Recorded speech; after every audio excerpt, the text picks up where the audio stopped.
Hey everybody, final thoughts time for Meteor, which is a very clever and obviously epically fast-playing cooperative game. I mean, once you get the hang of it, this game is easily under 5 minutes. So I don't think you're ever just going to play one game of it. You're probably going to sit down and play several games. And then the thing is, there's so much flexibility and so much variety. There are so many things to add to this game as you become better and better at it. I didn't even show the top secret expansion that also came in the box, which includes things like upgrades you can make for your technologies that give extra powers, but that you can only play in certain time frames, or special fuel sources that will modify the rockets that are used, and actually special rockets that have unique special powers. Between all this top secret stuff, the special powers you can give yourself, the limitations, the boss asteroids. I mean, the game definitely has a lot of room to grow. I mean, as you start getting comfortable with it and master it, I mean, there's definitely a lot more neat stuff, a lot of exploration to be had, and a lot of flexibility. I mean, if you find the game too hard, it's very easy to make it simpler, or harder, as the case may be.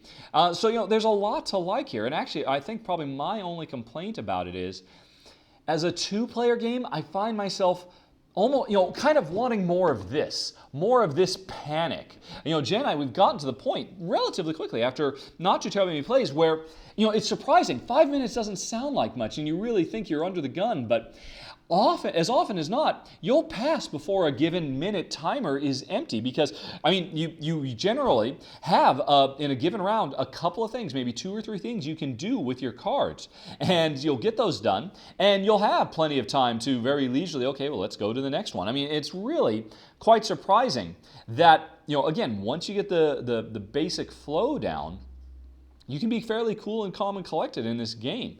Although, of course, that's when you start adding more and more complexity and it starts getting tougher again. But I imagine you will start to master over time. But I do find that, I think, rather than the 2-player version where effectively it's a 3-player game because there is a third place where you can do work and what is it, 14 cards between 2 players, as opposed to, say, a real 3-player game where there's 15 cards split amongst 3 players, I do tend to think this game is going to work better the more players you have at the table, because you're going to have more of an opportunity for that almost kind of panic to set in as you have people at the table, and some people are really on top of it, and they play their stuff out, and okay, all you gotta do is just notice, I just need one more red, and then we can all get more cards, and that's really going to help us around.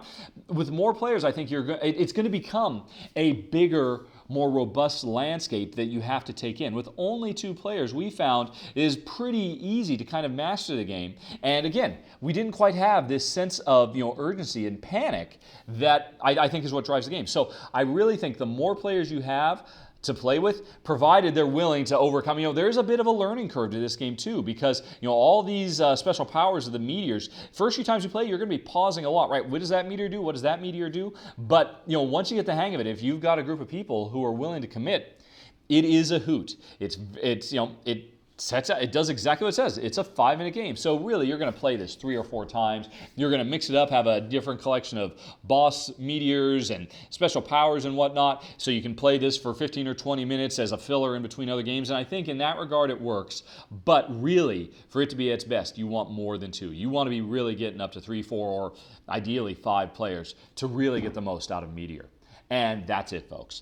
That is Meteor. If you have any questions, comments, concerns, as always, let me know. If I made any mistakes, I'm sure I made a few here and there because, well, we were under a bit of time pressure. Please let me know, and Paul will get noted up. But otherwise, thanks for watching. Talk to you later. So long. Bye-bye.